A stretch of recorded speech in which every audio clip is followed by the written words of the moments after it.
28 फरवरी 2026 रात के ठीक 2 बजे तेल अवीव की एक गुप्त डिफेंस बिल्डिंग में सन्नाटा पसरा है। लेकिन ये सन्नाटा किसी बड़े तूफान की आहट है। एक ऐसा फैसला लिया जाने वाला है जो पूरी दुनिया का नक्शा बदल देगा। ठीक इसी वक्त वॉशिंगटन डीसी के ओवल ऑफिस में प्रेसिडेंट डोनाल्ड ट्रंप बैठे हैं।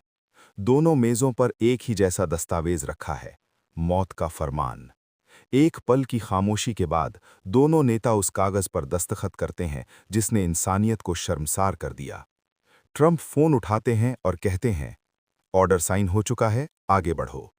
नेतन्याहू का जवाब आता है, कॉपी दैट, खुदा हमारे साथ हो। इस साजिश को इजराइल ने रोरिंग लायन और अमेरिका ने एपिक फ्यूरी का नाम दिया। कहने को तो ये मिशन मिसाइल प्रोग्राम को खत्म करने के लिए था, लेकिन असल में ये ईरान की उस फौलादी आवाज को दबाने की कोशिश थी जो बरसों से उनके जुल्म के खिलाफ खड़ी थी। CIA को एक गुप्त मीटिंग की जानकारी मिलती है जहां रहबरे आली अपने जाबाज कमांडरों के साथ देश की हिफाजत पर चर्चा कर रहे थे।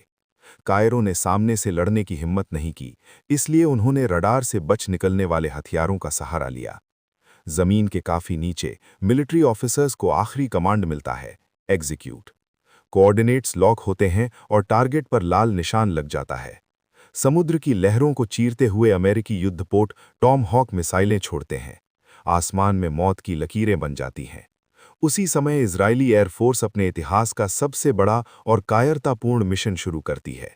200 फाइटर जेट्स, जिनमें रडार को चकमा देने वाले F-35 स्टेल्थ जेट्स भी शामिल थे, तेहरान की सरहद की तरफ बढ़ते हैं। सुबह के 9:30 बज रहे थे। तेहरान में अचानक सायरन गूंजते हैं। एयर डिफेंस सिस्टम एक्टिवेट होते हैं, लेकिन हमला अप्रत्याशित और धोखे से भरा था। पहली लहर में रडार और डिफेंस सिस्टम को निशाना बनाया गया ताकि ईरान को अंधा किया जा सके। और फिर आती है मुख्य स्ट्राइक।